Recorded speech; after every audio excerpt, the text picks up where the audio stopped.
global temperatures are getting warmer. Glaciers are melting. Sea levels are rising. Scientists agree that increasing carbon dioxide emissions in the atmosphere are changing our climate. Whoa! For some, where those gases are coming from is still a matter of debate. Planes, cars, and industry are commonly accepted as the main culprits. Volcanic eruptions are also known as huge amounts of gas into the atmosphere.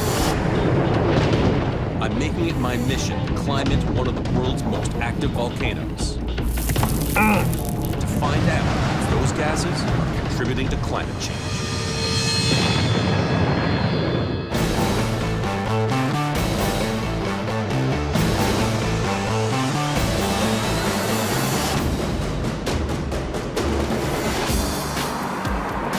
It blows me away every time I see this many cars. And this is just one highway in one city. How much carbon dioxide are we putting into the atmosphere? But it's not just us. There are other more natural sources of greenhouse gas as well. Things such as melting permafrost and cow farts, believe it or not. Some people even say that the volcanoes of the world are creating more greenhouse gas than all of the human activity combined. How do you respond to people who are, I don't even use the word skeptic, because skeptic is not the right word. Deniers is a better word. Deniers who are claiming volcanoes contribute more greenhouse gases than all of the industrialized countries put together. What we're dealing here with is a deeply held belief system. It could have elements of political persuasion.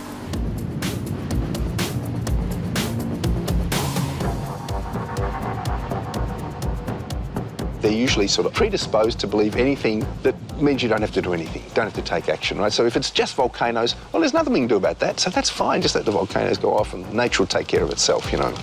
At any given time, there are 50 to 60 active volcanoes around the world. Eruptions expel huge amounts of gas into the atmosphere, which some believe is leading to climate change. I don't know if I buy that, but it's something I really need to check out. And I know just the place. My curiosity brings me to the nation of Vanuatu. It's a small archipelago of about 80 islands in the South Pacific Ocean. I've landed in the capital of Port Vila, but my final destination is the neighboring island of Ambrym, the home of one of the world's most active volcanoes. The weather there is notoriously awful. There's volcanic gas, there's acid rain, and, of course, the threat is always there for a larger eruption. So it's not the most hospitable place on Earth. I know this area of the world well. I even got married in 2006 on the lip of an exploding volcano in Vanuatu. That's where we're getting married, right at the top of the Yasser, and it's real active today. Now I'm going to an even more active and more remote volcano on the island of Ambrym. I'm getting some help on this expedition. Sarah. Finally here. Nice to meet you. Nice to meet you too. Welcome to Vanuatu. Sarah Hofritz is an accomplished young geologist from Denmark. She has the equipment to help us determine how much dangerous gas the volcano is emitting and if it's contributing to climate change. Frequent eruptions on Ambrym create weather conditions that make flying to the island a challenge. It looks like we've lucked out with a clear day. The trick is it going to be clear on Ambrym? Typically the place is shrouded in cloud a lot of the time. So I've got my fingers crossed. I'm very hopeful. So far, so good. I'm very interested in seeing how nature is behaving in this setting. It's gonna be cool. There are two active volcanic cones on this island, Mount Benbow and Mount Ambrym. Over the past decade, there's been an increase in emissions of volcanic gases from both of them. In 2009, approximately 15,000 tons of sulfur dioxide was emitted into the atmosphere in one day.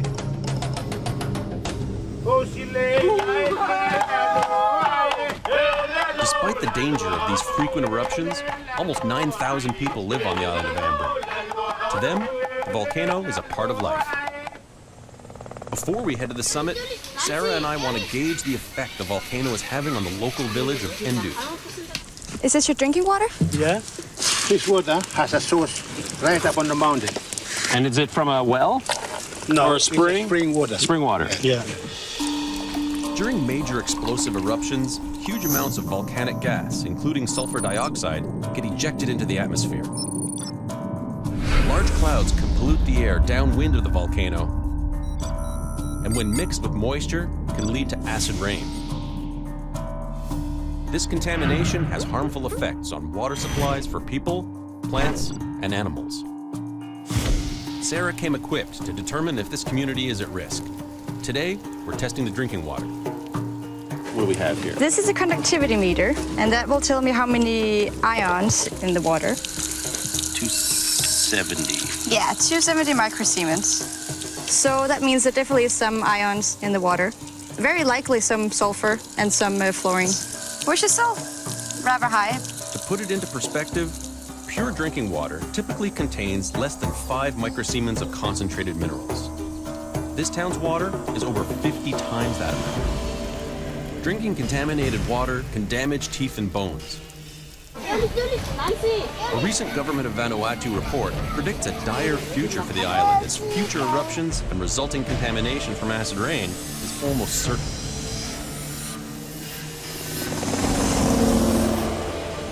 The brooding outline of the volcano is nearly always shrouded in gas and cloud. When we have a volcano that's active like Ambrym is, I want to see how much sulfur dioxide and how much carbon dioxide is being emitted at the volcano. We know volcanic eruptions emit carbon dioxide into the atmosphere, but enough to cause climate change? It's time to find out. Awesome. For the next 5 days, we'll be eating, sleeping, and working at the summit of this active volcano.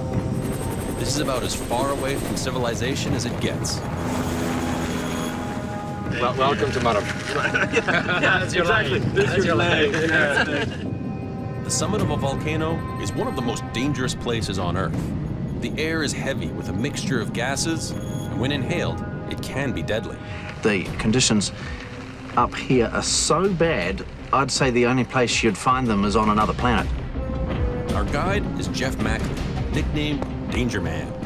He was the first person to explore the depths of this volcano. The camp looks like it's taken a beating. Hey, George. Yes? This is your tent? Yeah. Oh, that's unbelievable.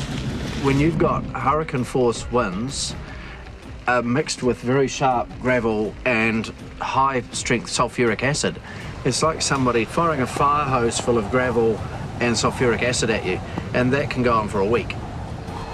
The condition of this tent is a testament to what the weather can really be like up here. Extremely high winds, sandblasting with all this volcanic ash and gravel, and of course, the acid in the atmosphere has weakened this material down to nothing. It may be dangerous at the summit, but tomorrow we'll climb down into the belly of the beast. You can feel the heat all the way from up here. It's very violent. Boiling pools of lava and seemingly endless plumes of gas await us at the bottom of the crater. But I need to get closer to the volcano to find out more about the gases it's emitting. And that's where the real danger is.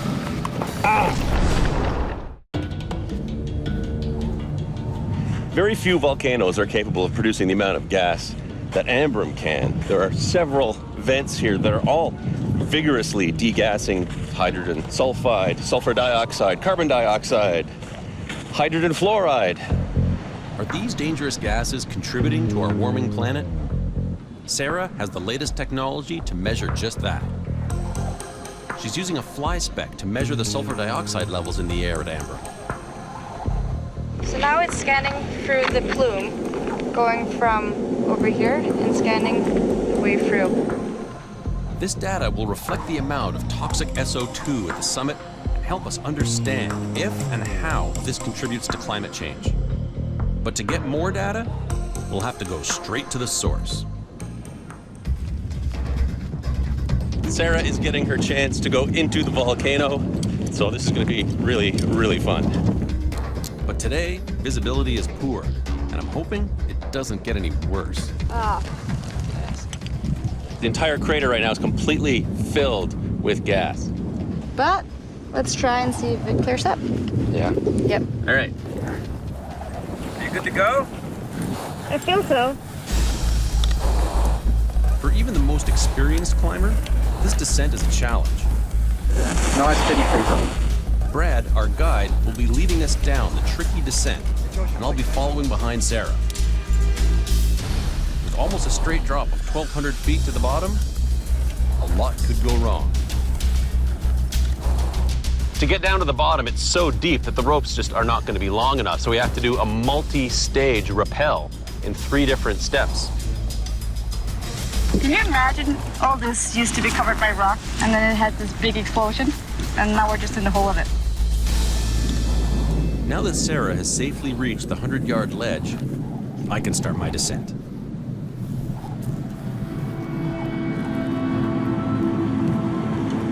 This is insane.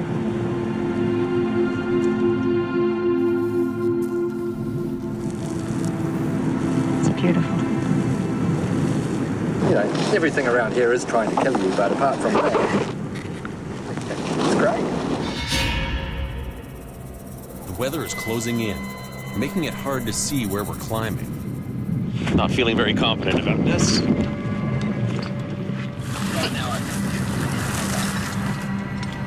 Brad calls off the climb. It's too dangerous. The visibility has gotten so poor that we'd be doing the descent virtually blind. Our visit to the crater will have to wait. Maybe next time.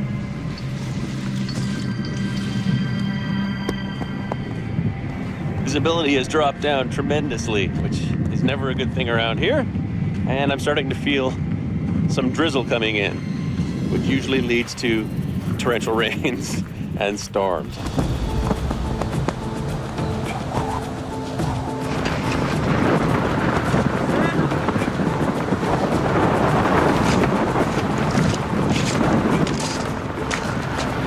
You can hear the roar of the wind and the gravel being brought towards you.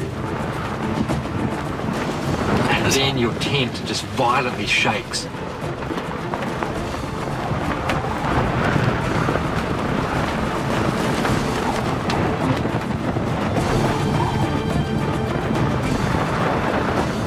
And it just keeps battering and battering and battering your tent until, you know, bit by bit there might be something that comes loose.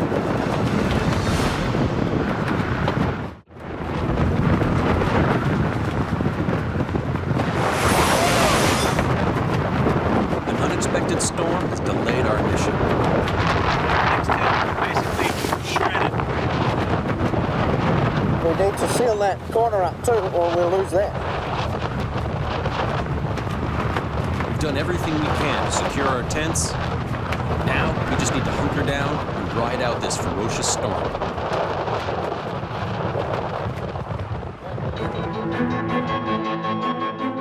It was a tough night, but by the morning, it's over. Now we have to get back to work, which means getting to the bottom of the crater, poor visibility or not. Sarah isn't joining me on my descent today, as last night's storm took away her valuable research time. The goal is to get all the way to the bottom, 1,200 feet, gather some rock samples for Sarah, and get some thermal imagery of the lava lake itself. Big day today. Rock and roll.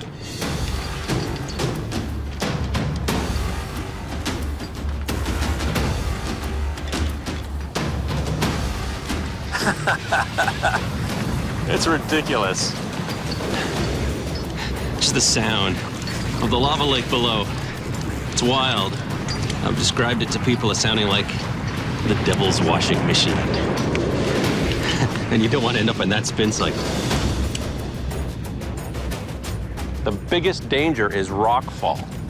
If you knock a rope, rock comes down, hits your buddy in the head, you're dead meat.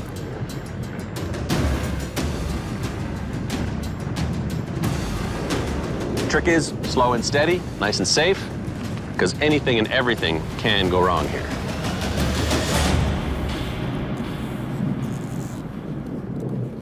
At the summit, Sarah is measuring how much carbon dioxide is being emitted from the soil. As long as a volcano is active, it's emitting gases. The carbon dioxide migrates through cracks to the soil on the side of the volcano. The levels of CO2 found will help Sarah in her analysis of whether volcanoes are leading to climate change. 3,000, 4,000, 5,000. I'm getting really high values. I want to see how it compares to measurements up on the crater side and getting closer and closer to the caldera rim. It takes me 2 grueling hours to make it down to the bottom of the crater. Top side, I am free of the rope. Okay, we're gonna get our first look at this thing up close. Wow. This is liquid rock. The heat is just unbelievable right now. It's burning the back of my neck. Lava lakes are a rare phenomenon, formed when molten lava becomes trapped in a volcanic crater. First things first, I'm gonna get some thermal images. Examining thermal images helps us understand more about the volcano and its activity. Unless you've actually experienced lava firsthand, it's hard to comprehend just how hot it is. Normal body temperature is 98.6 degrees Fahrenheit. The average oven reaches 450 degrees Fahrenheit. 1200 Fahrenheit. This is a whole other level of heat. 1400, 1600, 1697. Holy cow.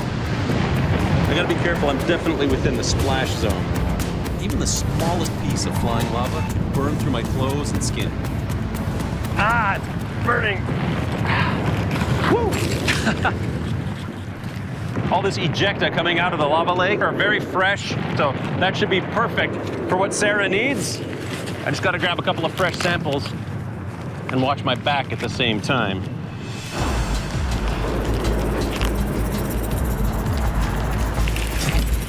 It's really scary turning your back on this thing.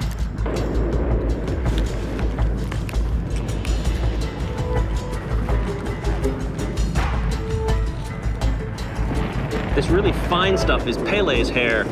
When the bubbles on the lava lake burst, they form these tiny little hairs and they'll drift all the way up to camp. I can get a little bit closer, but I'm gonna have to put on my special heat suit. It's a good thing I came prepared. This suit can withstand temperatures up to 3,000 degrees. I think I'm ready. If you want to get a really good view, you have to be protected. Otherwise, the radiant heat is just too much.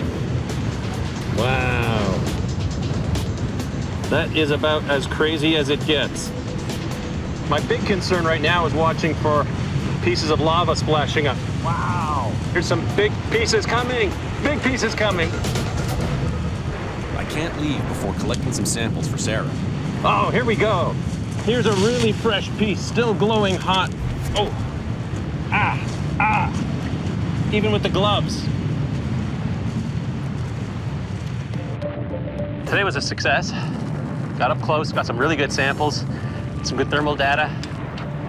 The newly formed lava samples will give us the most accurate results about their chemical makeup and indicate the quantity and types of gases being emitted. This will help Sarah determine if volcanoes are contributing to climate change. It's just, really, it's not like anywhere else. This pit, you expect the devil himself to come jumping out of it. I got some goodies for you. These are the ones that were fresh out of the volcano. They were so hot. So this is the newest rock on Earth. You want it fresh? I got you fresh. We've now collected data from the summit and straight from the lava lake in the crater. If this volcano is having any effect on climate change, we'll have the numbers to prove it.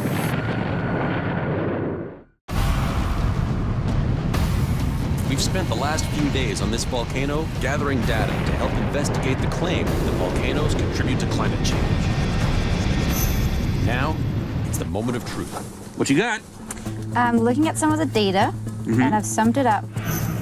First, Sarah analyzes the carbon dioxide readings she took from the soil surrounding the volcano. How much gas is it emitting? The carbon dioxide is up around 21,000 tons a day. 21,000 tons a day just from here, yeah? Yes, from the Ambrym. Next, Sarah adds up the sulfur dioxide emissions she took at the summit to see how much Ambrym is releasing. The volcano here is emitting around 7,800 tons a day. It's a lot of sulfur dioxide. But to get a clear answer, Sarah needs to add the sulfur dioxide and carbon dioxide results to the data that's being collected from other volcanoes around the world. Total volcanic budget, global, that's 0.26 gigatons a year. So it's quite a lot. But most importantly, how does that compare to human activity? Human activity is 35 gigatons a year. 35 gigatons. Yes. Versus 0.2 for all volcanoes combined. Yes. So, do volcanoes contribute to global warming? I think you're gonna say no. No. Definitely no. It doesn't. We have the numbers to prove it. Yes. In fact, according to data collected by scientists around the world, the sulfur dioxide gas being released here can actually help the planet. The gas forms tiny droplets of sulfuric acid, also known as volcanic aerosols, which block sunlight, and that causes the climate to cool. After large eruptions like Mount Pinatubo, Mount St. Helens, detectable drops in temperature were found around the world due to sulfur dioxide and other aerosols in the atmosphere from these eruptions. Even with all this unimaginable heat, power, and gas that comes out of not just this volcano, but all the world's volcanoes, the amount of greenhouse gas that comes out of them only amounts to about 1% of the total greenhouse gas emissions into the atmosphere. Whew. The rest comes from us. Volcanoes are not to blame. We have volcanoes to thank.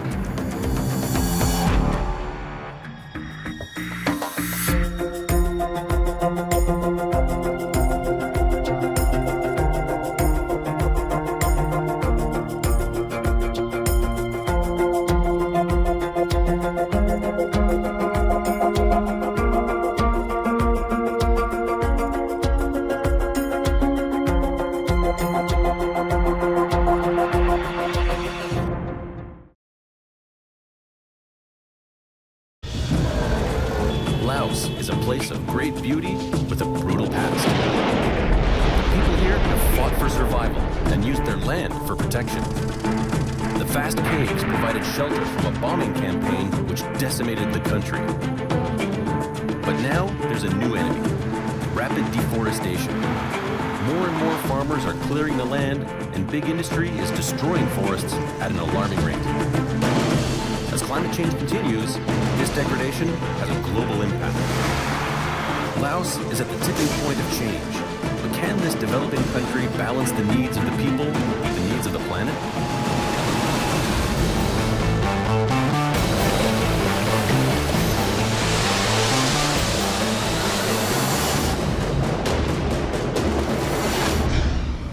I'm in Southeast Asia, in the small landlocked country of Laos.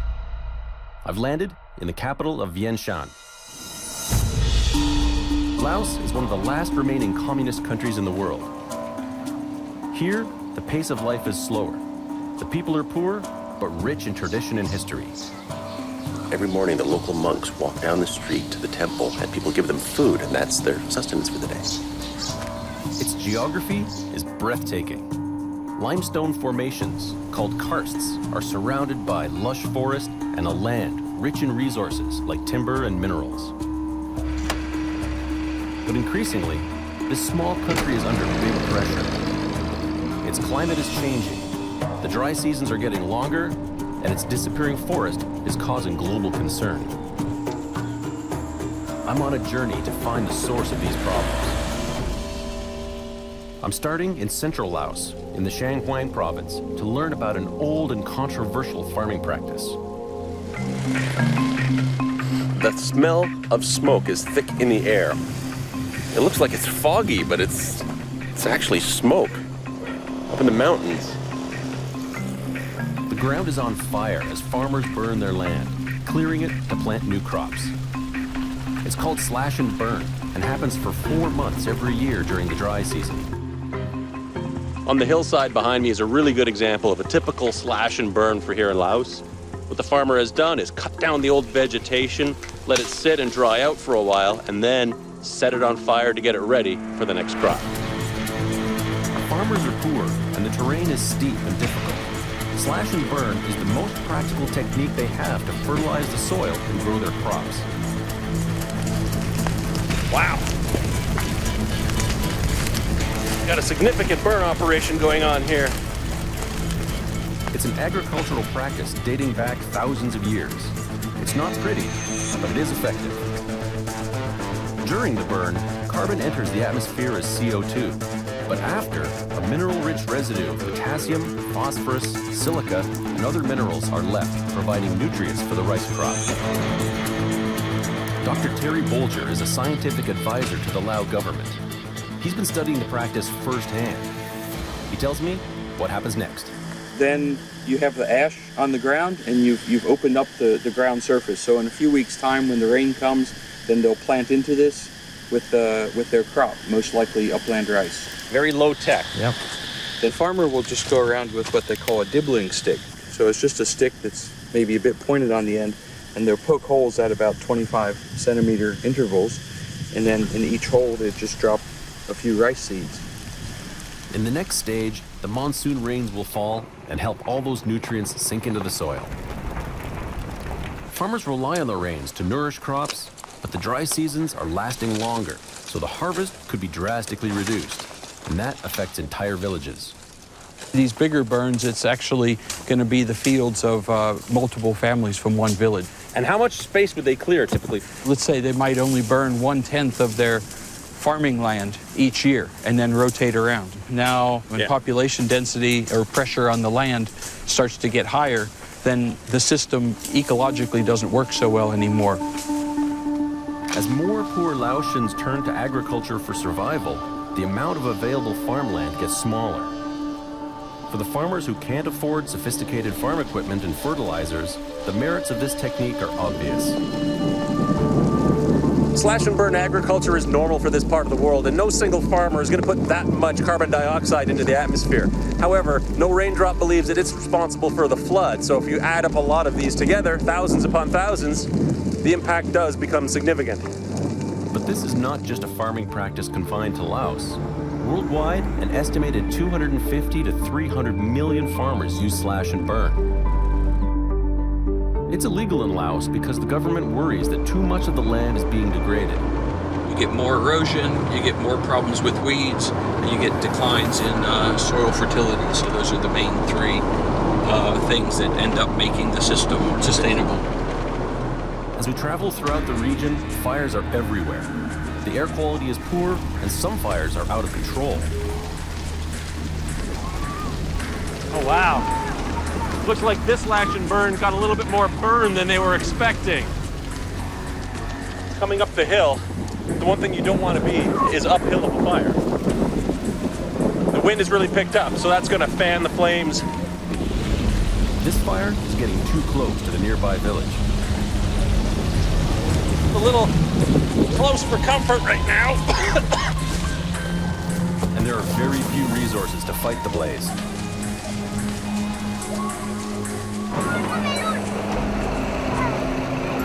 Right now, all these little kids are scrambling down the hill with this fire hose because they're fast and they can get through the bush really, really quickly and get that hose to the fire. That sound. The winds shift, and eventually the fire burns out. The fires set by farmers can destroy swaths of forest, but are by no means the biggest threat to the land here. You know, now there's other projects like mining projects or hydropower projects or large plantation tree projects that are all competing for the traditional lands that were used by the local villagers for slash and burn. All of these factors have contributed to the forest cover in Laos declining from 70% to 41% of the land in 40 years. One of the worst culprits is logging, much of it illegal. The demand for wood in neighboring Vietnam and China has contributed to a logging boom. Many old forests have also been cleared for large and profitable rubber tree plantations. The government has now restricted how much land gets cleared, but observers say the rules are not strict enough and are being ignored. It's a problem all over Southeast Asia, which has the fastest rate of forest decline in the world. As trees are cut down, 1.6 billion tons of carbon dioxide a year get released into the atmosphere due to deforestation. Forest carbon is released when trees burn or when they decay after dying. But trees are also necessary for our planet's survival. Through photosynthesis, trees absorb harmful carbon dioxide from the atmosphere. They then use sunlight to turn the CO2 into oxygen, which is put back into the air, helping animals and plants breathe. And now, the devastating effects of deforestation are having a massive impact on the wildlife of Laos. Not long ago, the forests of Laos were home to large populations of both wild and domesticated elephants. But today, they're on the brink of extinction. Wide-scale logging in Southeast Asia is a serious threat to the global ecosystem. I've come to an elephant conservation center in a remote part of northern Laos to see the impact deforestation has had on the elephant population. It's early morning. The elephants have been left out in the forest overnight so they can rest up and graze. And now, the mahouts are going to go and find them and bring them back to the conservation center. Once, Laos was called the land of 1,000,000 elephants. But a dramatic loss of almost 85% of their traditional habitat means that the population in Laos has declined from 2,000 or 3,000 in the late 80s to around 800. They really are majestic animals in every sense of that word. They move with such purpose, almost in slow motion, and they have just so much mass, but yet at the same time, so much grace. Elephants are paying a steep price for illegal logging in this country.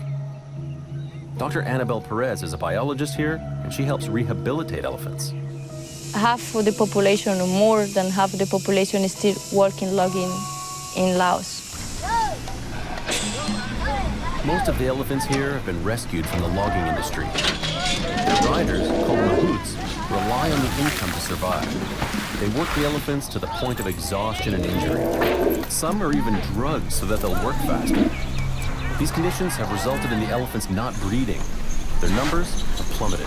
For years and years, we treat them like they are slaves, you know? So, and I think now is the point to change this. It's time now to admire them again and respect them. The center is encouraging mahouts to give up logging and use their elephants differently. They're part of an eco-tourism retraining program where they're learning new ways of handling the elephants. Not all the mahouts are bad mahouts, you know? Right. They understand why it's better to give food instead to hit them. Touch, voice signals, and food prompts are used while working with the elephants. They want to preserve the tradition of mahouts, but put it to good use in a modernizing world. Okay. There we go. Here we go. Okay, now you say side. Side. All right. Side. Okay. Side. And then shake your leg now. Use your voice. Trying to remember all the commands. Side. Quiet. Quiet. The center also runs a full veterinary practice and a special nursery for newborn elephants. It's pretty amazing watching Mama and the baby. So cute. Set in 250 acres, it's a safe haven away from logging, where the babies and mothers can thrive.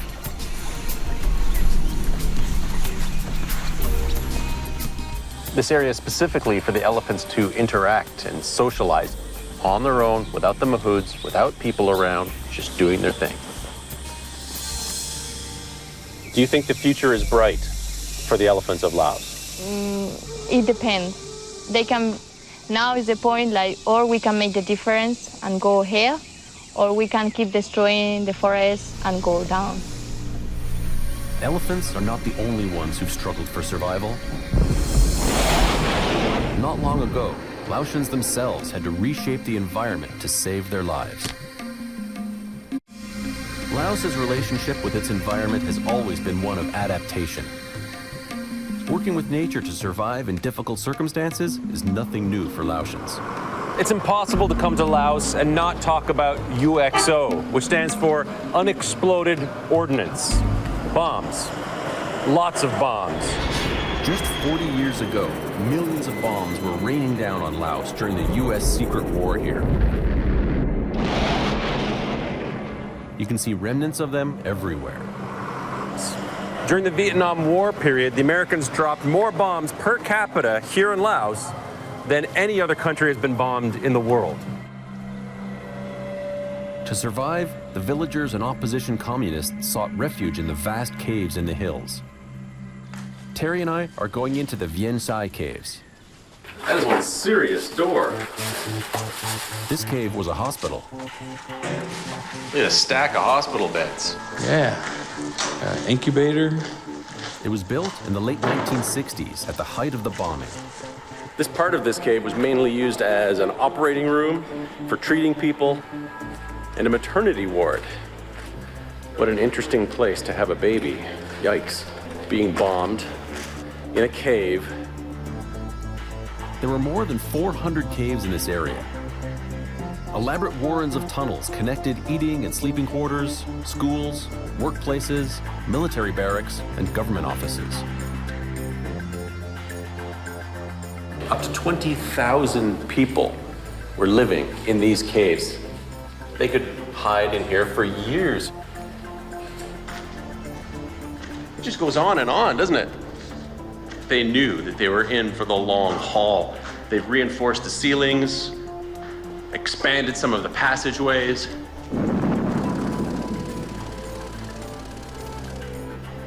Oh, wow, this must be the theater. They survived 9 years of constant bombing. It's estimated that 20,000 lives were saved by these caves, and that they helped secure victory. The U.S. stopped its bombing campaign in 1973. Today, Laos's caves are helping the world understand a major threat to the planet: climate change. Scientists have figured out how to read the messages that these caves are offering up. Terry and I head to the next cave.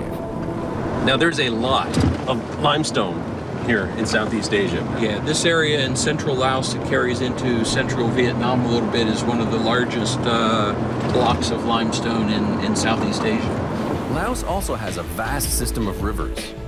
All that water pounding on limestone for millions of years has carved out underground waterways that contain some scientific treasures. We're heading to the Konglor Cave to do some exploring. One thing I've learned about the caves here in Laos is that they're big, really big. You could practically fly an airplane through them. Terry is conducting some important climate research, and these caves are a crucial part of that work.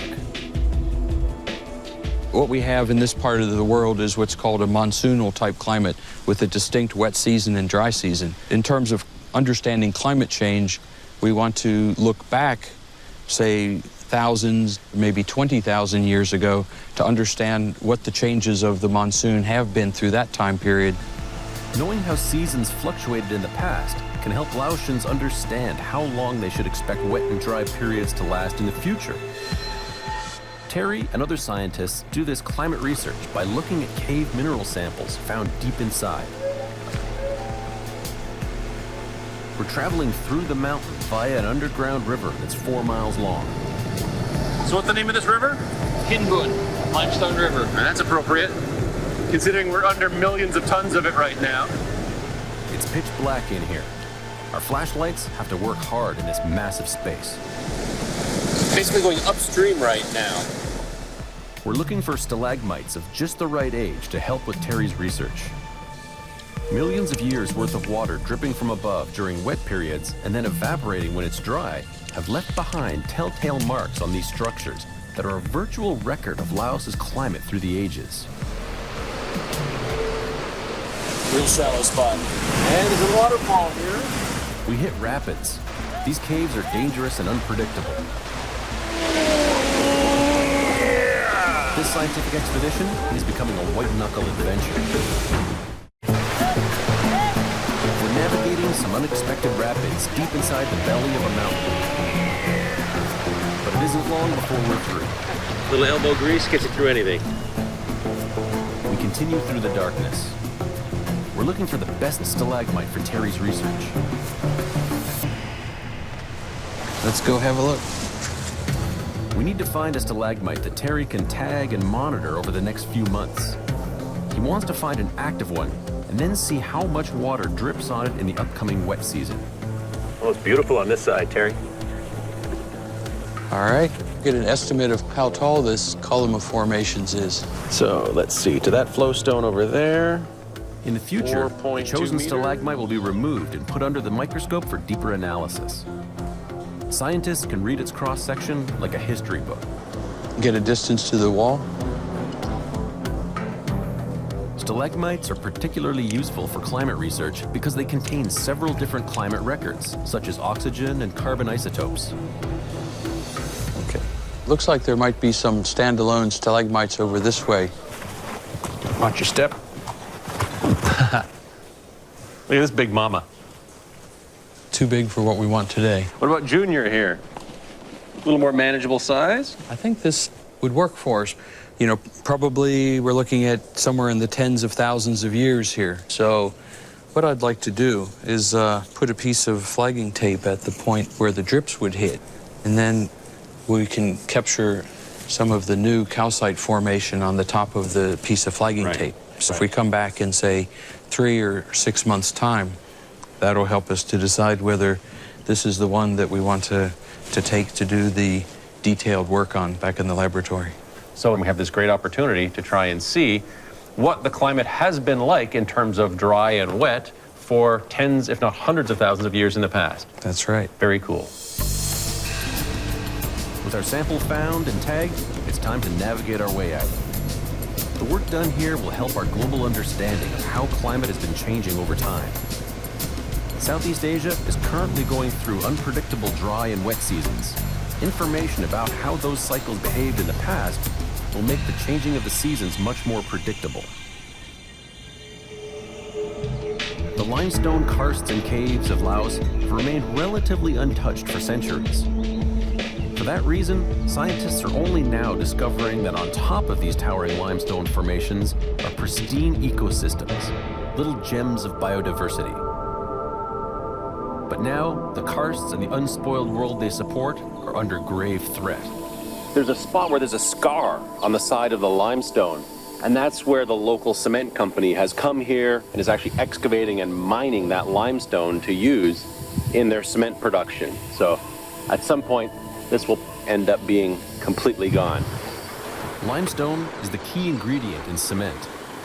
What a lot of people don't realize is that the production of cement is so widespread. It's the #2 resource used in the world just behind water, and it's actually a tremendous source of greenhouse gases. It takes, I've heard, between 7 and 8 tons of carbon dioxide gets pumped into the atmosphere for every ton of cement that is constructed.